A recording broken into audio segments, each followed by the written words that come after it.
Well, hello everybody who's going to be watching this recording. Figured I'd get you up here nice and early. I think we might have one or two people joining us in person here for my little warm-up demonstration. Michelle Connors is joining me right now. And David, look at that. Wait for them to connect to audio. There's David. Hello, friend. I'm here. I'll just keep video off. And Michelle's here. Well, I'm working.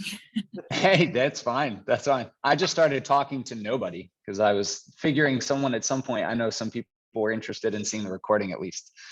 But yeah, feel free. I mean, basically, I was just about to explain kind of what the process was going to be like, and I wasn't sure if David was coming in person or not. But this actually works better because I was like, oh man, I'm going to be talking to like one or two people in here, and then trying to conversate to the camera too. So this works great. You guys can just listen, and you'll have this as a resource to use later.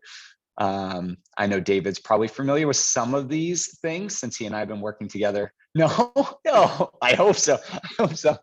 I don't know what that says about me as your running coach, but we're going to be going through primarily talking through proper warm up for running. And then I did want to give some recommendations for stretches, good stretches for post running. And I guess I'll start off. You know what? Let's keep it right here. I'm going to grab a chair. I'll at least talk to the camera here for a bit, and then I'll go through an actual demonstration so that, again, people can use this as a resource in the future or to reference when they go out for runs, walks. But I guess starting off, my plan here talking through warm up is just when we're about to do something as plyometric and as intense as running, which is very repetitious, very high demand as far as like muscles and joints go, just because of the impact of it. I think it's important to warm up in a way that replicates the movements you're going to be doing when you're running, but also put your muscles and joints through the forces that they're going to be going through when they're running. And this can be applied to walking or to hiking, even cycling to a certain extent as well. But today I'll primarily be focusing on running and how these directly correlate to that. I do want to give people a chance to ask any questions. So anywhere along the road here as I'm talking through, if you want to put anything in the chat, that's a good place to just store questions you have, or you can jot them down, and then afterwards I can try to address any immediate questions, or of course later on if you think of something. I think everybody knows how to get in touch with me, Chris@SperlingFitness.com, or just hit me up when you're in the gym next time. So as far as jumping right into it, the warm-up. So demands of running, like I said, we've got plyometric movements that's going to involve impact on muscles, impact on joints. So how do we properly warm those things up in a way that's going to be most beneficial, and not using the first mile or the first 5 minutes as like, oh yeah, that's how I warm up, is like the first couple minutes is my warm up. And I'll talk a little bit about like why it's better to do these drills in prep for that first 5 minutes or mile, or I'm sure you've all heard it, or maybe you've all said it before, is like, yeah, no, this is the warm up to the run is the first part of the run.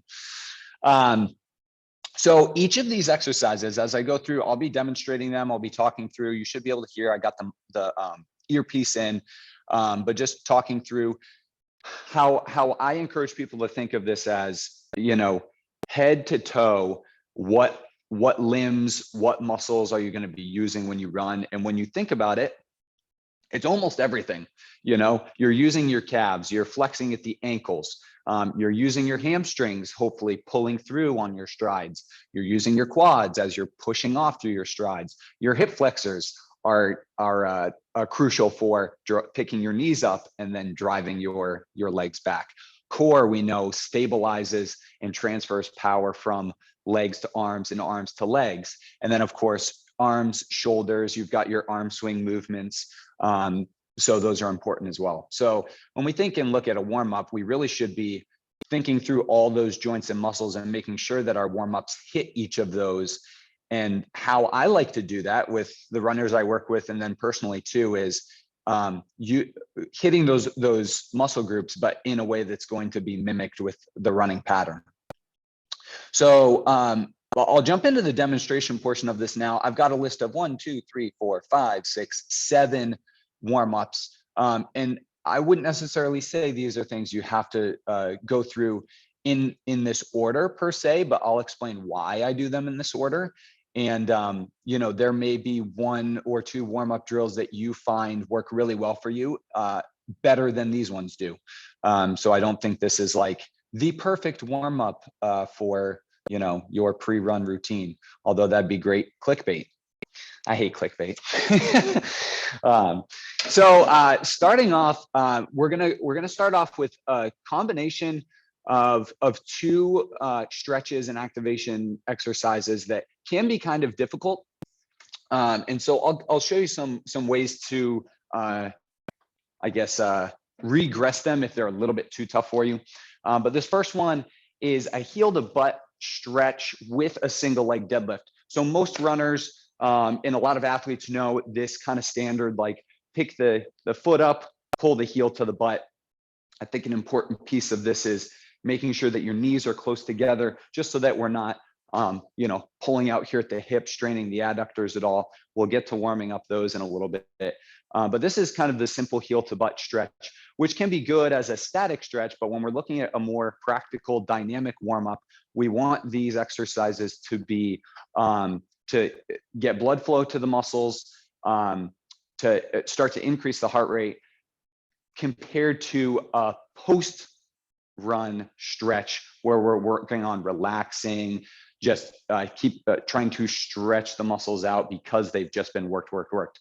So how we turn this into a more dynamic warm-up drill instead of just a stretch is doing the heel to butt and then teeter-tottering at the hips into that single leg deadlift to the point where we can feel a nice hamstring stretch here on the stability leg. From here, we'd come back up to standing, take a step, grab that other foot, hold that heel to butt for just a moment, teeter-totter into your single leg deadlift, take a step and repeat. So I typically do this as a walking warm-up drill. So I might just go 6 to 8 per side, where we're holding, teetering, stepping, holding, teetering. And you can see where this already starts movement more than just a static heel to butt stretch. So that would be a heel to butt with a single leg deadlift. Way to regress that, obviously, breaking it down into the 2 pieces. You've got your heel to butt. So if you can't quite grab the heel, doing a butt kick instead, bringing the heel up to the glutes, and then doing your single leg deadlift. Or of course, if it's just the stability component, standing close by to something where you can hold on and do that. We do this drill a lot in not a lot, but I do every now and then pull this out in community sessions too, just because it hits your quads, it hits your hamstrings. So you get a lot of those big muscle groups that are going to be used, you know, in your runs. So then from there, just thinking about the hips, I like going to a lateral lunge. So getting from the sagittal plane into the frontal plane. So our lateral lunge, we all know, those of you that work out here at the gym, you know, shifting over into one hip, trying to keep the toes aligned. But then I like adding in a reach down to the inside of that shoe on the leg that you're lunging towards. So if I'm lunging to my left, reach down and across. So this just gets those, again, trunk involved, core involved, shoulders moving across your body, and then stepping, spinning. Again, we're trying to keep this moving, so a little bit more dynamic, because as soon as you get out there on the road, you're going to be moving and being dynamic. So I'll typically do the same thing, 6 to 8 per side, stepping, spinning, so you can alternate legs working through that one. So again, that one's great for hips, adductors, so inner thighs, which you wouldn't think you use them that much, but especially, I mean, think of any time that you're running down the road, it's maybe even more practical when in your trail, if you're running on trails where you're avoiding obstacles. But, you know, running on the road and having to maybe, you know, step off the curb, hop back up onto the curb, step off the road because a car is coming, hop back. Like those are the little instances where it's like, if you don't warm up these muscle groups, you're basically at a greater risk of, you know, we've all heard of that, like stepping off the side of the curb and accidentally pulling something just because your body wasn't prepared for it. So that would be number 2. That's a walking lateral lunge. So then next, we got another combo. You notice I do a lot of combos because, again, we're trying to address all of the muscle groups without spending 10 to 15 minutes, because most people don't do a warm up before run because they don't want to take the time. So trying to find something that's effective, efficient, and practical in a short amount of time, I think is important, which is why I've kind of designed this warm up the way I have. So next we have a walking lunge. This is forward. We know a lunge is super practical when it comes to running because it's that same opposite leg arm movement, right? Walking lunge. But what I like to add in is, as you lunge, a rotation towards the leg that's forward. So if I'm stepping forward with my left, rotating the trunk to the left, and you'll even feel you can get obviously the thoracic spine in your back, but into that left glute. And then stepping with the right, lunging, rotating to the right, stepping with the left, lunging, rotating to the left. So again, we can get what's going to happen during your run, those arms coming forward and back. You're using your core, but also you're, you know, working that glute in there as well, which is important for running. So that would be the walking lunge with rotation. From here, next one, IT band, or TFL, the tensa fascia lata, the muscle that's attached to the IT band. So this one can be a tricky one to stretch out. So how I like to incorporate this is adding in a reach overhead. So this one can be confusing. I've done this in communities here at the gym before, where you're going to take your left leg, cross it over your right leg. You're going to push those hips out to the right and reach that right arm way up into the air and lean to the side. So we're trying to get a stretch here outside of the hip, kind of down outside the leg, but then we continue that stretch up through the trunk, all the way up to the shoulder, leaning, and then you would step forward with your left, cross your right, push the hips out to the side, leaning to the right, and stepping forward. So as you've noticed, all of these are kind of moving warm-up drills. So a few more reps for you. Crossing, pushing the hips out, reaching, stepping forward. And you'll notice none of these are more than 3 seconds of a hold, because again, we're not looking to necessarily stretch out the muscles. We're looking to activate the muscles, draw blood flow to them, and that in turn helps increase the temperature of them, warms them up, just prepares them better for the movement that we're about to do. All right, so that's an IT band stretch with an overhead reach, if you're looking for a name for that one. And then from here, we'll get into our much more dynamic, quick, fast firing warm-up drills like our toy soldiers, which we often do in here as well. And that's a straight leg kick out in front, just trying to pay attention to not pulling the upper body or the trunk down towards your leg as you kick. So we're straight up, nice and tall. Getting the hamstrings. And then from here, this is one I'd recommend doing standing next to something, a car, a fence, a tree, because of the angle that you're gonna want. So today, let's see, I'll just use the chair that's right here. It's maybe a little short. I typically try to get something a little bit taller than this. Like I said, depending on where you're running, if you're running, if you're driving somewhere to go, you'll have your car there, or if you're leaving from your house, you'll have something, I'm sure. But we're gonna get some leg swings, adductors and abductors. So for this one, again, this is maybe a little short, but you'll get the idea here, is leaning forward so that we have space in front of our foot and whatever we're holding on to. And then we're gonna take that right leg, cross it in, and then up and out to the side to get the adductors, so inner thighs, and abductors, which pull the leg outward. And then you'll feel your glutes working here as well. And I'll typically do 15 to 20 of these. This can feel really nice at the end of the warm up because some of those activation drills, you might even feel a little like tense and fatigued from. This just helps kind of loosen things up. And other leg, same thing. So left foot out in front of the right. And again, 15 to 20 reps. Ideally, I'd be standing a little taller than this. I'm a little hunched over because the chair is low. But again, just trying to promote a more like upright body posture. So that would be a leg swing, just in and out. And then from here, something very dynamic like imaginary jump ropes or skips. And I'll get creative with this, but basically we're looking for power off the calves. We're looking for arm movement. So a jumping jack, an imaginary jump rope, a high knee skip. You know, my favorite is just imaginary jump rope. Gets the calves involved. You can get your shoulders, literally like goofy. We do it all the time, but like crisscross the arms.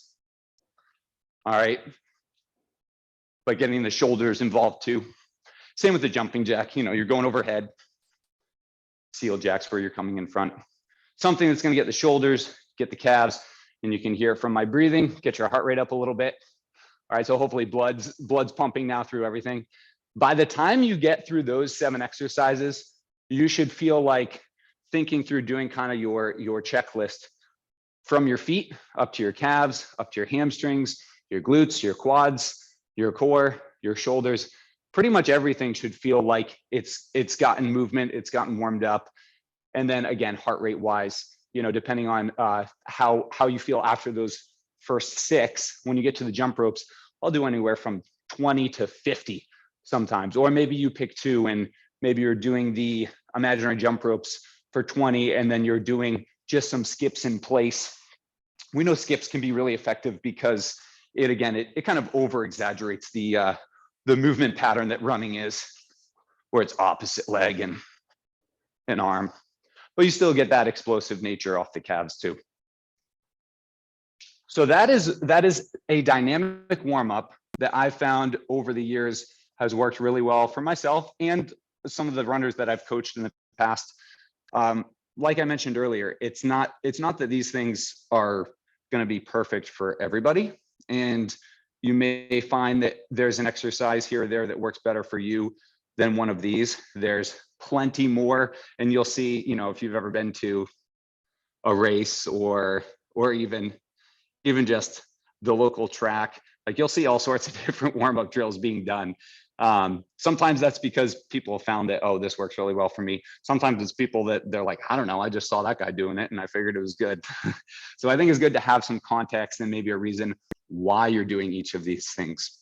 So hopefully I was able to explain kind of the reason behind why you might do each of those.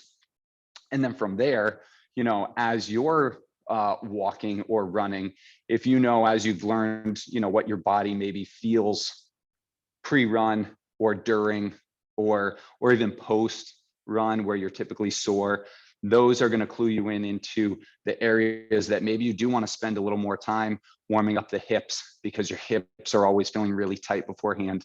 The hip flexors, there's another really good warm-up exercise that if my hip flexors feel really tight, I might add in, which is kind of a play on the IT band one, where we're just doing that standing hip flexor stretch that we do often in the gym, where we're pushing that heel down in the back, we're pushing the hips forward, and I'll add that reach in overhead, and I'll just do that as a walking hip flexor stretch. So, you know, you use all of these tools to basically build a warm up that's going to be best suited for you based off how your body responds to those things.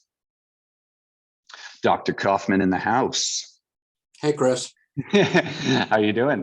Good. You're gonna have to catch the recording. I just finished going through all the hands-on stuff, but that's all right. You can listen to we're transitioning now into the stretching piece of it. So the post run, post walk. I mean, these are stretches that many of you have probably done in the gym anyways, because they're just good stretches. I should have brought a mat over here. I'm happy to demonstrate on the floor though. So yeah, let's transition a bit into just a couple post run, walk, stretches, and then if you guys have any immediate questions, I'm happy to answer them now or attempt to answer them now. And if not, like I said, you can always follow up with me after the fact. So post run, post walk, stretching, what things typically are tight for people? Calves, glutes, hips, quads. Not too many people are going to be like, oh man, my shoulders are so tight after that run. You know, it's primarily going to be those lower body muscle groups. So we'll kind of address the common ones, which calves, glutes, hammies. And I'll show you some stretches for that, which in their purest form are very simple and basic. And you're gonna be like, oh yeah, I know that. But the effectiveness of them comes with how long you hold them and how frequently and consistently you're doing them, like most things. So, for calves, one of the most effective calf stretches that I found, it's the same exercise really done in two positions, but is either just a standing calf stretch or a prone calf stretch. So for a standing calf stretch, what do I have in here I could use?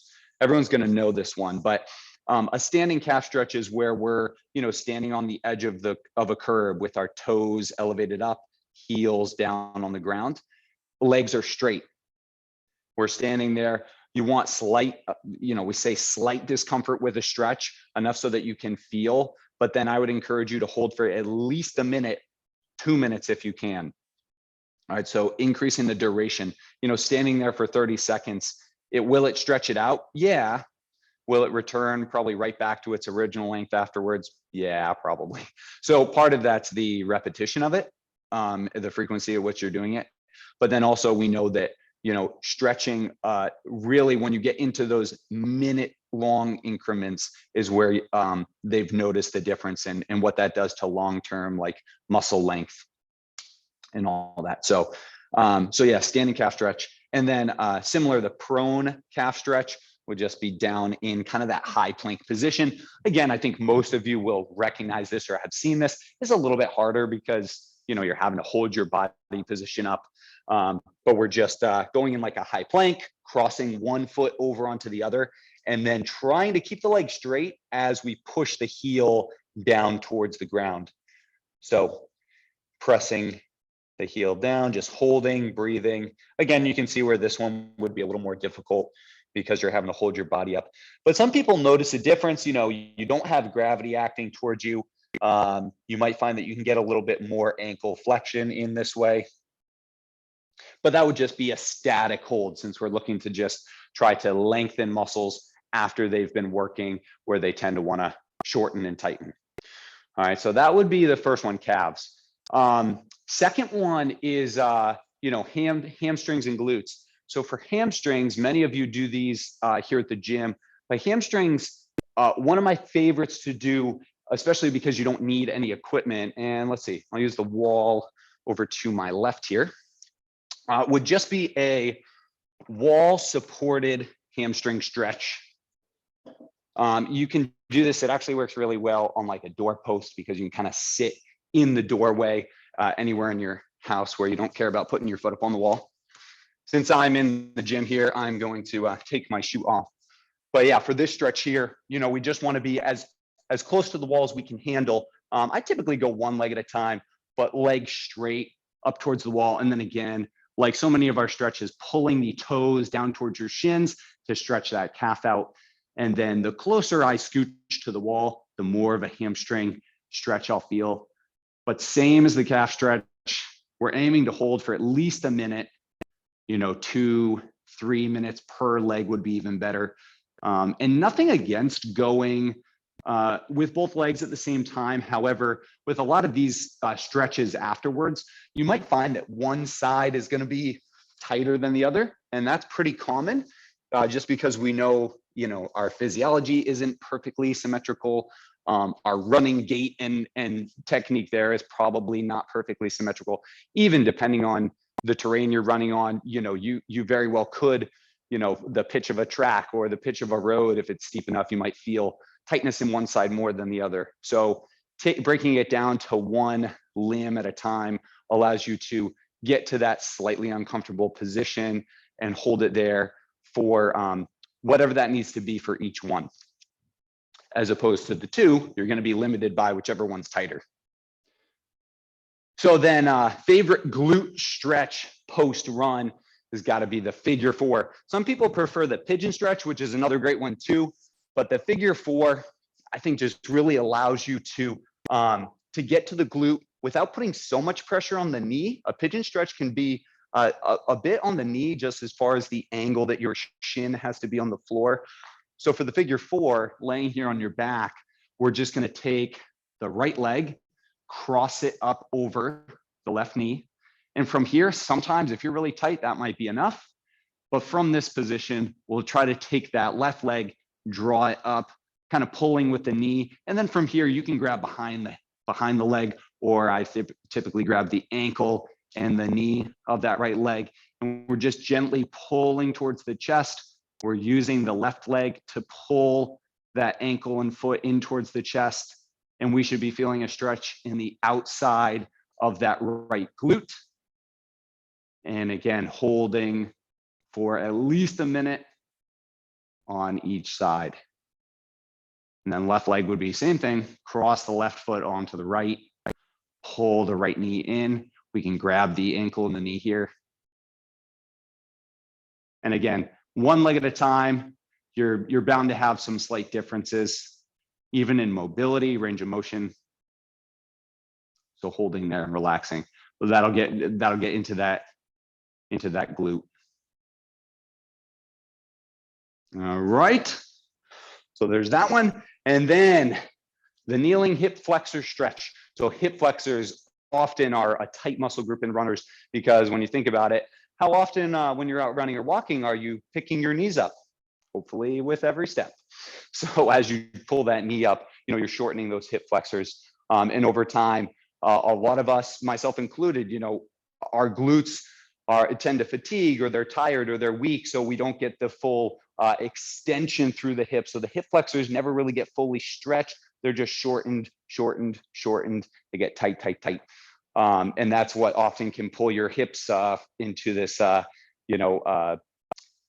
pelvic tilt position that can then be hard for your back. And so for the hip flexor stretch, I prefer for this one to do kneeling, where the knee is down and your foot is actually going to be flat. So the top of the foot is facing the floor, as opposed to the toe tucked.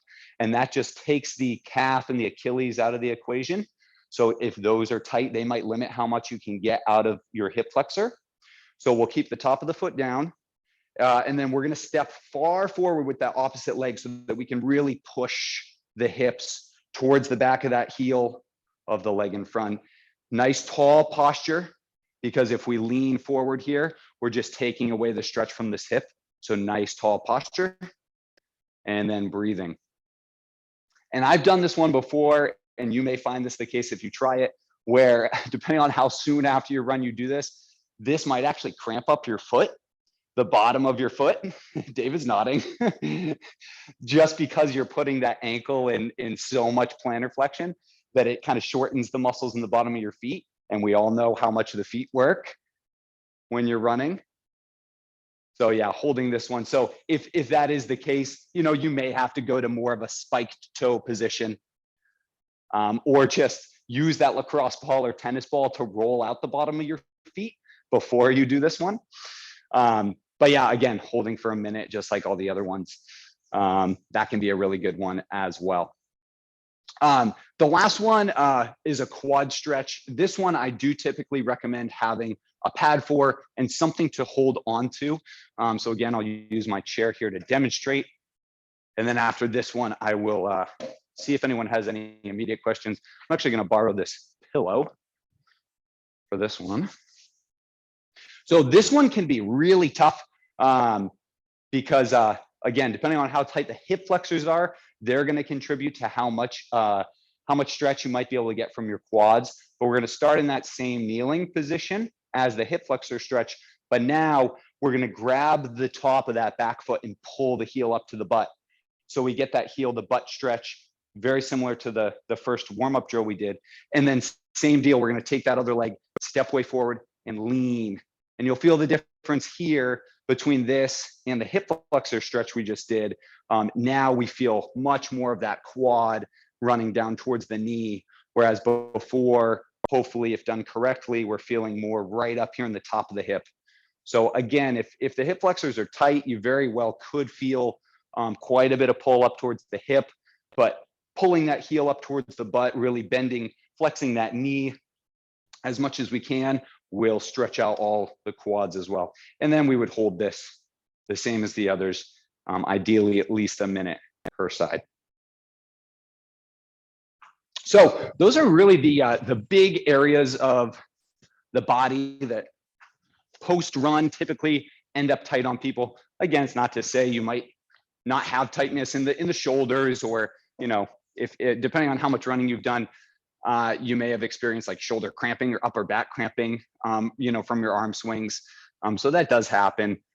In that case, you can always address those with, you know, common stretches that we do here in the gym, or using a lacrosse ball or tennis ball to do some soft tissue work.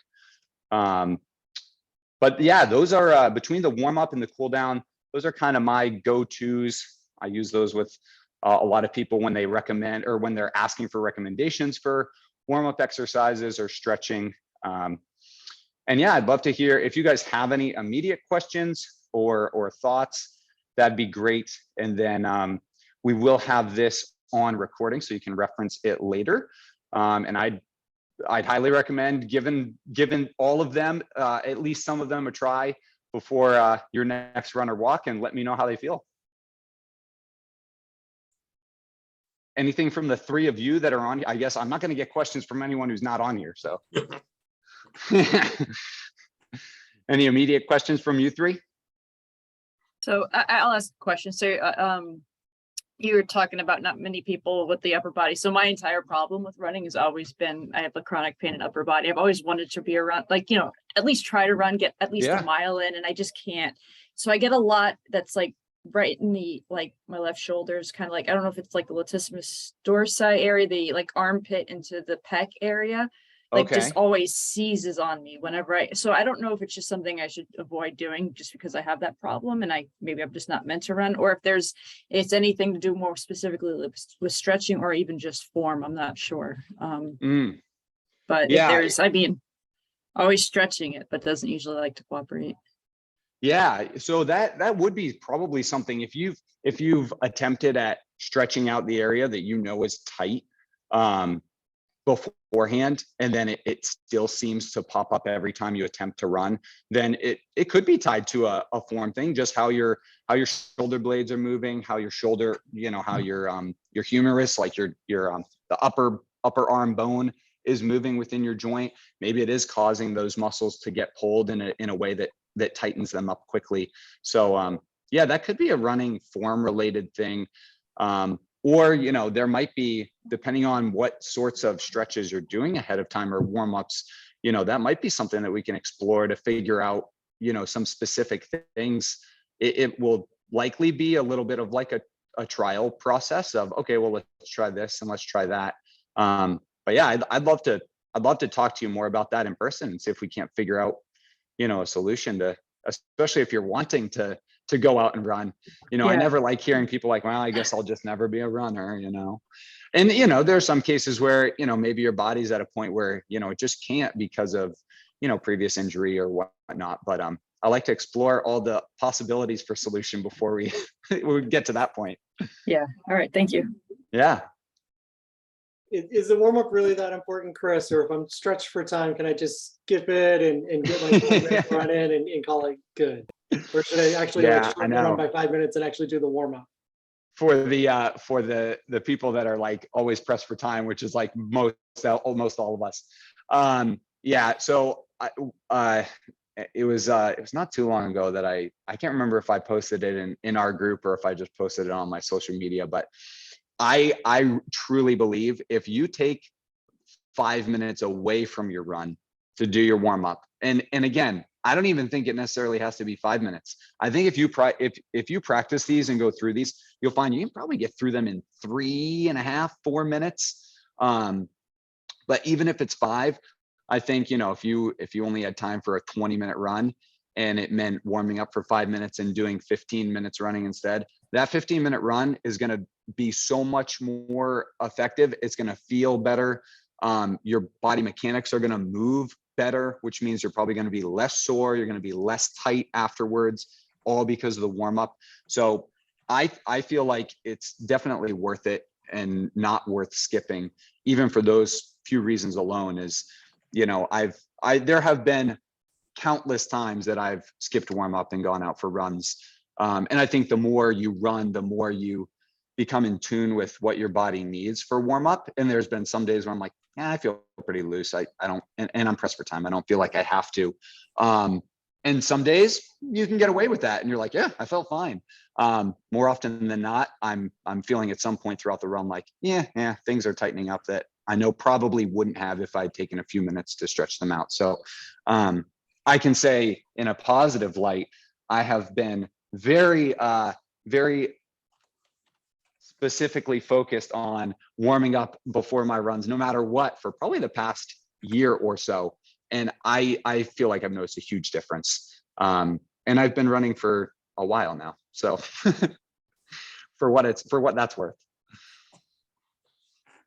So Chris, as you know, I've famously really tight hamstrings no matter what I seem to do. And maybe it's a matter of just not being persistent enough in terms of really stretching that out. And I know they would certainly gain some flexibility if I was really hitting it hard. But I have been interested in running for a while. I ran for a bit, but was never good. And I think really did my body more harm than good over the couple of years I was doing it. I feel certainly different now. How would you suggest I get started? I did go for a run a couple of weeks back and just basically walked a bit, warmed up, and then jogged for as long as I could, which wasn't very long, just like a couple of minutes, and then stopped and then did a little more. Any other advice in terms of kind of getting going if I wanted to work up to, say, being able to jog a consistent, 2 miles or something? Yeah. I think the walk run approach is where I start everyone. Is, it sounds like you're very much going off of feel, which is a good way to do it. If you're in tune enough with your body to know when you need a walk break. I do think, for you and you and I having worked together before and kind of knowing the history of like the tight hamstrings, is for you in your warm up, it might even be prioritizing some soft tissue work before you run, like doing some foam rolling or grid stick or lacrosse ball work, to hit trigger points pre-run, then doing, a little bit more specific hamstring work during the warm up before going out, just to try to ensure that, okay, like hamstrings are as primed and ready for this movement as possible, even if they're still tight. Like I've done my due diligence to do as much as I can to prep them for this movement, knowing like, okay, after this, I'm going to be probably really tight again. So can I be consistent at then spending those like minute, 2 minute, 3 minute long stretches per, exercise as well, to just give yourself the best chance at recovering too. So I guess that's how I would recommend the prep and the post. But then, as far as like getting into it, I think that's, if your goal is, 2 miles, I want to be able to run 2 miles without having to stop, then you can look at those run walk intervals you're doing now and say, okay, like, well, how far can I get in that run portion? If distance is really your goal, then it's like, okay, maybe I'm getting a quarter mile. If you're running, for 3-4 minutes before you have to walk, you're probably getting a quarter mile. That's a 12 to 16 minute pace. So I'm sure you're, somewhere, and maybe you're even going faster than that. Probably not. But okay, so if you're in that 12 to 15 minute mile pace, I think and I'm you're running 3 to 4 along, minutes. I think I'm pretty slowly. And that's how it starts. The walk to run line gets almost blurred. Yeah. But and I'm sure there's going to be other people who have a similar question as like, well, how do I get going and building up my endurance so that I can run a mile without stopping, run 2 miles, run the 5K, in October without stopping. And it really starts with, it will start with a walk run, which is, you know, what it sounds like you're doing. I do think it's helpful to figure out what that interval is for you. So if you're running, you know, paying attention to your watch and be like, okay, I ran for 3 minutes. How long am I needing to walk before I feel like I can run again? Is it 1 minute or is it 3 minutes? Because that'll change how you would then progress that. I always think of it in terms of ratios. So if there's, you know, 3 minutes worth of running and you're walking for 3 minutes, then, you know, next week you probably don't want to try to, you know, run for 4 minutes and walk for 2 minutes, because then you're going from a 1-to-1 ratio, 3 minutes to 3 minutes, to a 2-to-1 ratio, 4 minutes to 2 minutes. So, you know, just looking at progression is, okay, well, can I run 4 minutes and walk 4 minutes? Or can I run 4 minutes and keep walking just the 3 minutes? So just being smart about how slowly you build up those increments. And I guess that's where having a specific running coach to help you through that, I think, is beneficial. And that's why that's kind of the other piece of fitness that I do, is I enjoy helping people through that process. So, you know, if you feel like you need a little bit more guidance and support through that, I'd be happy to talk to you more about that afterwards too. Cool. Thank you. But yeah, you're welcome. Anything else from you guys before we sign off here? Nah, I'll see if I get flooded in my inbox with any questions after people see the recording, but hopefully you found it helpful. And like I said, if you come up with more questions, or you try some of these things and you know, you have questions, or you're wondering if there's something better for you, then let me know. Like I said, you know how to get a hold of me. Chris@sperlingfitness.com is my email. And then, you know, I know I'll see at least all of you three here at the gym at some point or another. So. Great. Thanks, Chris. Thanks, Chris. Yes, very welcome. Very welcome. Thanks for tuning in. Hope you guys have a lovely day, and I'll see you in the gym soon. Sounds good. You too. Bye. All right. Take care.